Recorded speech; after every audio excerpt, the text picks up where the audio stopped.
Punjab police के DGP Gaurav Yadav Gurdaspur पहुंचे, जहां उन्होंने नशे पर नकेल कसने को लेकर गुरदासपुर पुलिस लाइन में गुरदासपुर और बटाला के पुलिस अधिकारियों के साथ प्रेस कॉन्फ्रेंस की और पंजाब सरकार के दिशा निर्देश अनुसार नशा तस्करों पर नकेल कसने के लिए पंजाब पुलिस अधिकारी पूरे पंजाब में गांवों और शहरों में अपने अधिकार क्षेत्र में लोगों के साथ बैठकें कर रहे हैं, जिसमें लोगों से ड्रग्स और ड्रग तस्करों के बारे में सूचित करने का आग्रह किया गया। बाकी हेल्पलाइन नंबर भी जारी किए गए, जिनके माध्यम से लोग ड्रग तस्करों और ड्रग तस्करों के बारे में रिपोर्ट कर सकते हैं। पुलिस और सूचना देने वाले का नाम भी गोपनीय रखा जाएगा। उन्होंने यह भी कहा कि पिछले कुछ दिनों में पुलिस ने मादक पदार्थ तस्करों को नशीली दवाओं के साथ गिरफ्तार किया। बड़े नशा तस्करों का भी पता लगाया जा रहा है। ड्रोन के जरिए आ रही नशीली दवाएं भी निगरानी की जा रही है और इन बैठकों का मुख्य उद्देश्य पुलिस और जनता के साथ मिलकर नशीली दवाओं और नशीली दवाओं के तस्करों पर नजर रखना है। पंजाब पुलिस के महानिदेशक गौरव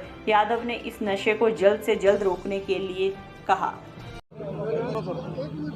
ਅੱਜ ਗੁਰਦਾਸਪੁਰ ਵਿਖੇ मैं 32 ਵਿਲੇਜ ਡਿਫੈਂਸ ਕਮੇਟੀਜ਼ ਨਾਲ ਮੀਟਿੰਗ ਕੀਤੀ ਸੀ। ਇਸ ਤੋਂ ਪਹਿਲੇ ਪਠਾਨਕੋਟ ਦੇ ਵਿੱਚ 44 ਵਿਲੇਜ ਡਿਫੈਂਸ ਕਮੇਟੀਜ਼ ਨਾਲ ਮੀਟਿੰਗ ਕੀਤੀ ਸੀ। ਇਹ ਲਾਸਟ ਈਅਰ ਡਰੋਨ ਇੰਟਰੂਜਨਸ ਅਤੇ ਟਰਾਂਸ ਬਾਰਡਰ ਨਾਰਕੋਟਿਕ ਸਮਗਲਿੰਗ ਨੂੰ ਰੋਕਣ ਲਈ as a second line of defence to act as eyes and ears of the security forces ਇਹ ਕਮੇਟੀਆਂ ਬਣਾਈ ਗਈ ਸੀ।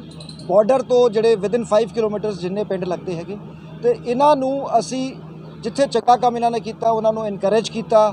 ਇਹਦੀ ਸਟਰਕਚਰਿੰਗ ਬਣਾਈ ਗਈ ਹੈ। ਹਰ ਵਿਲੇਜ ਦੇ ਵਿੱਚ ਇੱਕ ਪੁਲਿਸ ਅਫਸਰ ਡੈਡੀਕੇਟਿਡ ਅਸੀਂ ਲਾਇਆ, ਜਿਸ ਨੂੰ ਵਿਲੇਜ ਪੁਲਿਸ ਆਫਿਸਰ ਡੈਜ਼ਿਗਨੇਟ ਕੀਤਾ ਗਿਆ ਹੈਗਾ ਫॉर ਥੀਸ ਬਾਰਡਰ ਵਿਲੇजेस।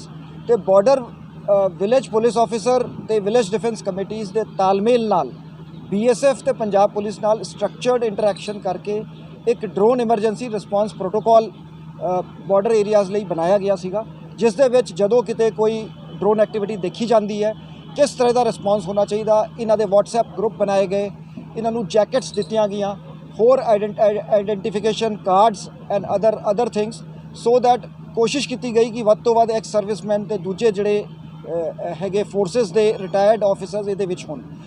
हुण अज जिहड़ी असीं मुहिम शुरू की है वो पंजाब के चीफ मिनिस्टर सरदार भगवंत मान ने 15 अगस्त को ऐलान किया है कि असीं 1 साल दे विच पंजाब विचों ड्रग्स ते एक कारगर इंपैक्ट करांगे। तो ड्रग की सप्लाई नू कंट्रोल करन लई, डिमांड नू कंट्रोल करन लई एक कॉम्प्रीहेंसिव मल्टी प्रॉन्गड स्ट्रैटेजी अडॉप्ट की गई है, जिस दे विच एनफोर्समेंट, डी एडिक्शन ते प्रिवेंशन। एनफोर्समेंट दे विच जिहड़े वड्डे समगलर्स हैगे उन्हां दी प्रॉपर्टी सीजर ते फोकस है। तो असी 850 किलो तो वध हेरोइन इस साल रिकवर की है। तो focus is on big fish. Over 2000 smugglers have been arrested. तो इस दे नाल ਜਿਹੜੇ ਪੈਡਲਰਸ ਹੈਗੇ, ਸਪਲਾਇਰਸ ਹੈਗੇ, ਜਿਹੜੇ ਪਿੰਡਾਂ ਦੇ ਵਿੱਚ ਮੁਹੱਲਿਆਂ ਦੇ ਵਿੱਚ ਜਿਹੜੇ ਡਰੱਗਸ ਨੂੰ ਸਪਲਾਈ ਕਰਦੇ ਆ, ਉਹਨਾਂ ਨੂੰ ਆਈਡੈਂਟੀਫਾਈ ਕਰਕੇ ਉਹਨਾਂ ਤੇ ਨਕੇਲ ਕੱਸ ਕੇ ਉਹਨਾਂ ਤੇ ਕਾਨੂੰਨੀ ਕਾਰਵਾਈ ਕੀਤੀ ਜਾ ਰਹੀ ਹੈ। ਜਿਹੜੇ ਡਰੱਗ ਯੂਜ਼ਰਸ ਹੈਗੇ ਉਹਨਾਂ ਨੂੰ under section 64A NDPS act ਅਸੀਂ ਰੀਹੈਬਿਲਿਟੇਟ ਕਰਨ ਵੱਲ ਉਹਨਾਂ ਨੂੰ ਜੇ ਉਹ ਇੱਕ ਡੀ ਐਡਿਕਸ਼ਨ ਟ੍ਰੀਟਮੈਂਟ ਪਲਾਨ ਨੂੰ ਉਹ ਐਗਰੀ ਕਰ ਜਾਂਦੇ ਹੈ ਤੇ we will not treat them as criminals। The idea is कि जिहड़ा ड्रग यूज़र है उसनूं रिफॉर्म किया जाए, रीहैबिलिटेट किया जाए, जिहड़ा ड्रग वेच रहा है उस ते कानूनी कार्रवाई की जाए। सो एक मल्टी प्रॉन्गड स्ट्रैटेजी दे विच जिवें प्रिवेंशन स्ट्रैटेजीज़ हैगियां कि sports activities, youth club, DC साहब बैठे हैगे, इन्हां ने काफ़ी जिवें इन्हां दी एम्पलॉयमेंट लई या स्किल डेवलपमेंट प्रोग्राम्स वाल जिहड़े youth after they undergo the de addiction program उन्हां नूं इस डायरैक्शन वाल असीं चैनलाइज़ करांगे। सो ये सारे डिपार्टमेंट्स के सहयोग नाल sports department, police department, health department, so एक मल्टी प्रॉन्गड पंजाब गवर्नमेंट की स्ट्रैटेजी हैगी कि ड्रग ट्रैफिकिंग ते इंपैक्ट पाया जाए।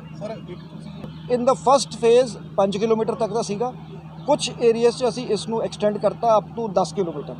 तो यह पंजाब सरकार की नोटिफिकेशन तो बाद सभी डिप्टी कमिश्नरस वालों विलेज डिफेंस कमेटीज़ नोटिफाइड हैं तो इसका सानूं चंगा रिस्पॉन्स मिला। इनफैक्ट अज असी 2 फार्मर्स नूं रिवॉर्ड दिता सीगा।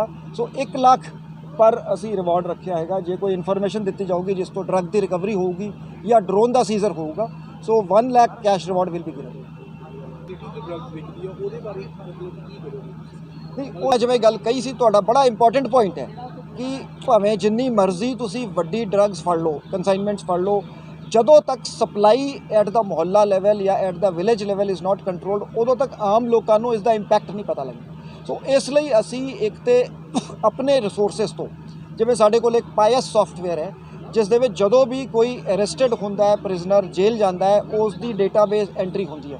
ਫਿਰ ਉਹਦੇ ਵਿੱਚੋਂ ਅਸੀਂ ਆਰਟੀਫੀਸ਼ੀਅਲ ਇੰਟੈਲੀਜੈਂਸ ਯੂਜ਼ ਕਰਕੇ ਕਾਲ ਆਊਟ ਕਰਕੇ ਅਸੀਂ SHOs ਨੂੰ ਲਿਸਟਾਂ ਦਿੰਦੇ ਹਾਂ ਕਿ ਤੁਹਾਡੇ ਏਰੀਏ ਦੇ ਪਿਛਲੇ 5 ਸਾਲਾਂ ਦੇ ਵਿੱਚ ਇਹ ਜਿਹੜੇ ਮੁਲਜ਼ਮ ਸੀਗੇ ਜਿਹੜੇ ਡਰੱਗ ਕੇਸਾਂ 'ਚ ਫੜੇ ਗਏ, there is a system of jail releases every day a jail release is issued कि ਜਿਹੜੇ ਬੰਦੇ ਰਿਲੀਜ਼ ਹੁੰਦੇ ਆ ਤਾਂ ਕਿ ਉਨ 'ਤੇ ਨਿਗਰਾਨੀ ਰੱਖੇ। ਇੱਕ ਤੇ ਇਹ ਫਾਰਮਲ ਕ੍ਰਿਮੀਨਲ ਸਿਸਟਮ ਹੈਗਾ। ਦੂਜਾ ਸਿਸਟਮ ਹੈਗਾ ਕਿ ਲੋਕਾਂ ਦੇ, ਦੈਟ ਇਜ਼ ਵਾਈ ਲੋਕਾਂ ਦੇ ਕੋਲ ਅਸੀਂ ਚੱਲ ਕੇ ਜਾ ਰਹੇ ਹਾਂ, ਲੋਕਾਂ ਦਾ ਸਹਿਯੋਗ ਮੰਗ ਰਹੇ ਹਾਂ ਕਿ ਲੋਕਾਂ ਨੂੰ ਪਤਾ ਹੁੰਦਾ ਹੈ ਕਿ ਇਸ ਪਿੰਡ ਦੇ ਵਿੱਚ ਆਹ 50 ਬੰਦੇ ਹੈਗੇ ਜਾਂ 30 ਬੰਦੇ ਹੈਗੇ ਜਿਹੜੇ ਡਰੱਗ ਲੈਂਦੇ ਆ, ਇਹ 5 ਬੰਦੇ ਹੈਗੇ ਜਿਹੜੇ ਡਰੱਗ ਨੂੰ ਸਪਲਾਈ ਕਰਦੇ ਆ ਜੀ। ਫਲਾ ਪੀਪਲ ਦਾ ਦਰਖਤ ਹੈ, ਉਹਦੇ ਥੱਲੇ ਸ਼ਾਮ 3 ਵਜੇ ਤੋਂ 5 ਵਜੇ ਜਾਓ ਤਾਂ ਡਰੱਗ ਮਿਲਦੀ ਹੈ। ਸੋ ਵੀ ਵੁੱਡ ਇਨਕਰੇਜ ਸੱਚ ਟਿप्स। ਅਸੀਂ ਇੱਕ ਸਟੇਟ ਲੈਵਲ ਡਰੱਗ ਹੈਲਪਲਾਈਨ ਵੀ ਸ਼ੁਰੂ ਕਰਨ ਜਾ ਰਹੇ ਹੈਗੇ ਜਿਸ 'ਤੇ ਐਨੋਨਿਮਿਟੀ ਰੱਖਦੇ ਹੋਏ ਡਰੱਗਸ ਬਾਰੇ ਇਨਫੋਰਮੇਸ਼ਨ ਦਿੱਤੀ ਜਾ ਸਕਦੀ ਹੈ। ਤਾਂ ਇਸ ਮੁਹਿੰਮ ਦੇ ਵਿੱਚ ਮੈਂ ਲੋਕਾਂ ਨੂੰ ਅਪੀਲ ਕਰਾਂਗਾ ਕਿ ਉਹ ਸਾਹਮਣੇ ਆਉਣ, ਸਹਿਯੋਗ ਦੇਣ, ਸੋ ਦੈਟ ਵੱਧ ਤੋਂ ਵੱਧ ਜਿਹੜੇ ਅਸਲ ਬੰਦੇ ਜਿਹੜੇ ਡਰੱਗਸ ਨੂੰ ਵੇਚਦੇ ਆ ਉਹਨਾਂ 'ਤੇ ਸ਼ਿਕੰਜਾ ਕੱਸਿਆ ਜਾ ਸਕੇ। ਸਰ ਗੁਰਦਾਸਪੁਰ ਪੁਲਿਸ ਨਹੀਂ ਦਿਸ ਆਈ ਐਗਰੀ। ਦੇਖੋ ਕੀ ਹੁੰਦਾ ਨਾ, ਜਿਹੜੀ ਡਰੱਗ ਟ੍ਰੇਡ ਹੈ ਇਹ 20-25-50 ਸਮਗਲਰ ਪਾਕਿਸਤਾਨ ਸਾਈਡ ਬੈਠੇ ਹੈ, ਕੁਝ ਵੱਡੇ ਸਮਗਲਰ ਇਸ ਸਾਈਡ ਬੈਠੇ ਹੈ। ਇਹਨਾਂ ਨੂੰ ਆਈਡੈਂਟੀਫਾਈ ਕਰਕੇ ਇਹਨਾਂ ਦੀ ਕਾਫੀ ਜਿਹੜਾ ਕੰਸਾਈਨਮੈਂਟਸ ਜਿਹੜੇ ਸਾਡੇ ਪੰਜਾਬ ਦੇ ਥਰੂ ਟ੍ਰਾਂਜ਼ਿਟ ਹੁੰਦੀਆਂ, ਕਾਫੀ ਕੰਸਾਈਨਮੈਂਟਸ ਇੱਥੇ ਕੰਜ਼ਿਊਮ ਹੁੰਦੀਆਂ। ਉਹ naturally that is information based. ਜੇ ਮੰਨ ਲਓ ਮੇਰੇ ਕੋਲ ਕਿਸੇ ਦਾ ਮੋਬਾਈਲ ਨੰਬਰ ਆ ਗਿਆ, ਮੈਂ ਉਸ 'ਤੇ ਟੈਕਨੀਕਲ ਵਰਕ ਕਰਕੇ ਉਸ ਨੂੰ ਫੜ ਲਿਆ, so this is my duty as a police officer. ਉਹ ਕੰਮ ਤੇ ਅਸੀਂ ਕਰਾਂਗੇ ਜਿਹੜੇ ਵੱਡੇ ਆਪਰੇਸ਼ਨ ਹੈ। ਐਟ ਦਾ ਸੇਮ ਟਾਈਮ ਜਿਹੜਾ ਤੁਸੀਂ ਕਿਹਾ ਹੈਗਾ ਉਹ ਬਹੁਤ ਜ਼ਰੂਰੀ ਹੈ, ਕਿਉਂਕਿ ਲੋਕਾਂ 'ਤੇ ਇੰਪੈਕਟ ਤਾਂ ਹੀ ਹੋਊਗਾ ਜਦੋਂ ਸਾਨੂੰ ਲੱਗੂਗਾ ਕਿ ਸਾਡੇ ਏਰੀਆ 'ਚ ਜਿਹੜੀ ਡਰੱਗ ਵਿਕ ਰਹੀ ਹੈ ਉਸ 'ਤੇ ਕੰਟਰੋਲ ਹੋਵੇ। ਸਰ ਇਸ ਦੇ ਵਿੱਚ ਕੋਈ ਐਕਸਟਰਾ ਵੀ ਕਰੋਗੇ? ਨੋ ਉਸ ਦਾ ਹੀ ਹਿੱਸਾ ਹੈ, ਜਿਵੇਂ ਮੈਂ ਕਿਹਾ ਮਲਟੀ ਪ੍ਰੋਂਗਡ ਸਟ੍ਰੈਟਜੀ ਹੈ। ਉਹਦੇ ਰਿਜ਼ਲਟ ਤੁਹਾਨੂੰ ਲੱਗਦੇ ਨੇ ਕਿ ਉਸ ਲੈਵਲ ਤੇ ਡਰੱਗ ਫੜੀ ਜਾ ਰਹੀ ਹੈ? ਇਸ ਐਕਟ ਦੀ ਜਿਸ ਦੇ ਵਿੱਚ 13 ਤੋਂ 14 ਹਜ਼ਾਰ ਪੰਜਾਬ ਦੇ ਵਿੱਚ ਦਰਜ ਹੁੰਦੀਆਂ। ਤਕਰੀਬਨ ਪੂਰੇ ਇੰਡੀਆ ਦੀ heroin recovery is about 4000 kg ਤੇ 800 ਕਿਲੋ ਅਸੀਂ ਫੜਦੇ ਹਾਂ। ਦੈਟ ਡਜ਼ ਨਾਟ ਮੀਨ, ਮਤਲਬ ਮੈਂ ਸਟੈਟਿਸਟਿਕਸ ਤੋਂ ਇਹ ਨਹੀਂ ਕਹਿ ਸਕਦੇ ਅਸੀਂ ਕਿ ਜੀ ਪੰਜਾਬ 'ਚ ਡਰੱਗ ਨਹੀਂ ਹੈ। The problem is there. So it is a multi pronged approach. ਬਹੁਤ ਵੱਡੇ ਆਪਰੇਸ਼ਨ ਹੋਏ ਹੈ, ਵੱਡੀਆਂ ਰਿਕਵਰੀਆਂ ਹੋਈਆਂ ਹੈ ਤੇ ਕਟਿੰਗ ਐਜ ਲੈਵਲ ਤੇ ਸਾਨੂੰ ਹੋਰ ਕੰਮ ਕਰਨ ਦੀ ਲੋੜ ਹੈ, ਲੋਕਾਂ ਨੂੰ ਨਾਲ ਲੈ ਕੇ ਚੱਲਣ ਦੀ ਲੋੜ ਹੈ। ਦੇਖੋ ਇੱਕ ਤੇ ਹੁੰਦੀ ਹੈ ਸਪੈਸੀਫਿਕ ਇੰਟੈਲੀਜੈਂਸ ਬੇਸਡ ਰੇਟ ਕਿ ਸਾਡੇ ਕੋਲ ਇਤਲਾ ਆਈ ਆ, ਅਸੀਂ ਇੱਕ ਬੰਦਾ ਫੜਿਆ, ਉਹਦੀ ਅੱਗੇ ਚੇਨ 'ਚੋਂ ਦੂਜਾ ਫਿਗਰ ਹੋਇਆ, ਉਹਨੂੰ ਰੇਡ ਕਰ ਲਿਆ। ਤੁਸੀਂ ਜ਼ਿਕਰ ਕਰ ਰਹੇ ਹੋ ਸ਼ਾਇਦ ਜਿਹਨੂੰ ਆਪਾਂ ਕੈਸੋ ਕਹਿੰਦੇ, ਜਿਹਦਾ ਏਰੀਆ ਇੰਪੈਕਟ ਹੁੰਦਾ ਕਿ ਏਰੀਆ ਡੋਮੀਨੇਸ਼ਨ। ਅਸੀਂ ਵੈਸੇ ਵੀ ਨਾਕਾ ਲਾਉਂਦੇ ਆ, ਚੈਕਿੰਗ ਕਰਦੇ ਆ, ਘੇਰਾਬੰਦੀ ਕਰਦੇ ਆ। ਸੋ ਇਸ ਤਰ੍ਹਾਂ ਦੇ ਆਪਰੇਸ਼ਨ ਦਾ ਮੇਨ ਮਕਸਦ ਹੁੰਦਾ ਹੈ confidence building among the people कि पुलिस की प्रेजेंस होवे, पुलिस चेकिंग करे। सो confidence building is the main purpose in these operations. Sir ADGP doctor Naresh भी आए थे उस टाइम पे ਇੱਕੋ ਦਿਨ ਦੇ ਵਿੱਚ 5 ਥਾਣਿਆਂ ਦੇ ਵਿੱਚ ਪਰਚਾ ਦਰਜ ਹੋਇਆ। नहीं जी विखावे ਲਈ ਨਹੀਂ ਸੀਗਾ, ਮੈਂ ਜਿਵੇਂ ਕਿਹਾ ਇਹ ਪਬਲਿਕ ਕੌਨਫੀਡੈਂਸ ਲਈ ਹੈ। ਜਦੋਂ ਅਸੀਂ ਕਾਫੀ ਨਫਰੀ, ਜਿਵੇਂ ਅਸੀਂ ਜੇਲ੍ਹਾਂ ਦੀ ਸਰਚ ਕਰਦੇ ਹਾਂ, ਮੰਨ ਲਓ 300 ਮੁਲਾਜ਼ਮ 500 ਮੁਲਾਜ਼ਮ ਘੇਰਾ ਪਾ ਲਿਆ, ਸੋ ਇਹਨੂੰ ਅਸੀਂ ਕੁਆਂਟੀਫਾਈ ਇੱਕ ਤੇ ਰਿਕਵਰੀ ਵੱਲੋਂ ਹੁੰਦਾ ਕਿ ਪਰਚੇ ਦਰਜ ਹੋ ਗਏ, ਰਿਕਵਰੀ ਹੋਈ। ਇੱਕ ਦੂਜਾ ਹੁੰਦਾ ਹੈ ਕਿ ਜਿਹੜਾ ਮਾੜਾ ਆਨਸਰ ਹੈ ਉਹ ਡਰ ਜਾਂਦਾ ਹੈ, ਉਹਦੇ ਲਈ ਡੈਟਰੈਂਸ ਹੁੰਦਾ ਹੈ।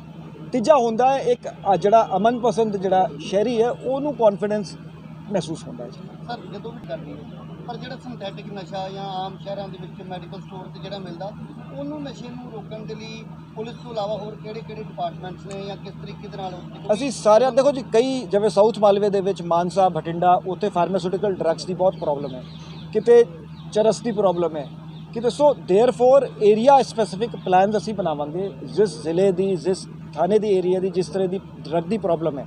ਜਿਵੇਂ ਇਹਦੇ ਵਿੱਚ ਡਰੱਗ ਇੰਸਪੈਕਟਰਸ ਹੈਗੇ, ਜਿਹੜਾ ਡਰੱਗ ਐਕਟ ਹੈਗਾ, ਜਿਹੜੇ ਕੈਮਿਸਟਾਂ ਦੀ ਚੈਕਿੰਗ ਕਰਨੀ ਹੈ, ਜਾਂ ਜਿਵੇਂ ਮੈਂ ਪਹਿਲੇ ਦੱਸਿਆ ਵੀ health department, sports department, education department, ਉਹ ਸਾਰਿਆਂ ਦੇ ਸਹਿਯੋਗ ਨਾਲ, ਲੋਕਾਂ ਦੇ ਸਹਿਯੋਗ ਨਾਲ ਹੀ ਇਸ 'ਤੇ ਨੱਥ ਪਾਈ ਜਾ ਸਕਦੀ ਹੈ। ਬਾਰਡਰ ਤੋਂ ਵੀ ਆ ਰਹੀ ਹੈ, सी रूट तो भी आ रही है, इंटरनेशनल बॉर्डर तो भी आ रही है। In fact I would say that Punjab is fighting the Nations battle कि वो ड्रग्स, चूँकि असी ट्रांजिट च बैठे है तो काफ़ी ड्रग साढ़े एरिए चों ट्रांजिट होकर जाती। तां ही क्या सीगा कि साडा फोकस ज़्यादा जिहड़े ड्रग कंज्यूमर्स ते नहीं होऊगा, साडा फोकस होऊगा सप्लायर्स ते जिहड़े वड्डे जिहड़े पैडलर हैगे, क्योंकि ड्रग यूज़र जिहड़ा हैगा वो साडा पर्पस होऊगा उन्हां नूं रिफॉर्म करो, ना कि उन्होंने जेलों 'ਚ सिटो। हाँ जी भाई साहब, ਕੁਝ ਲੋਕ ਹੁੰਦੇ ਨੇ ਜਿਹੜੇ ਪੁਲਿਸ ਨੂੰ ਇਨਫੋਰਮੇਸ਼ਨ ਦਿੰਦੇ ਨੇ, ਬਟ ਉਹ ਜੇ ਘਰ ਬਾਅਦ ਉਹ ਜਿਹੜੇ ਡਰੱਗ ਵੇਚਦੇ ਸੀ ਉਹਨਾਂ ਨੇ ਜਾ ਕੇ ਮਦਦ ਕਰੀ। ਤੁਹਾਡੀ ਗੱਲ ਠੀਕ ਹੈ ਜੀ। ਇਸ ਲਈ ਜਿਵੇਂ ਅਸੀਂ ਇੱਕ ਤੇ ਆ ਕਰ ਰਹੇ ਕਿ ਐਨੋਨਿਮਸ ਰੱਖਾਂਗੇ ਜਿਹੜੀ ਡਰੱਗ ਹੈਲਪਲਾਈਨ ਤੇ ਜਾਂ ਅਦਰਵਾਈਜ਼ ਜਿਹੜੀ ਡਰੱਗ ਬਾਰੇ ਇਨਫੋਰਮੇਸ਼ਨ ਦਿੱਤੀ ਜਾਊਗੀ ਅਸੀਂ ਆਈਡੈਂਟੀਟੀ ਡਿਸਕਲੋਜ਼ ਨਹੀਂ ਕਰਾਂਗੇ।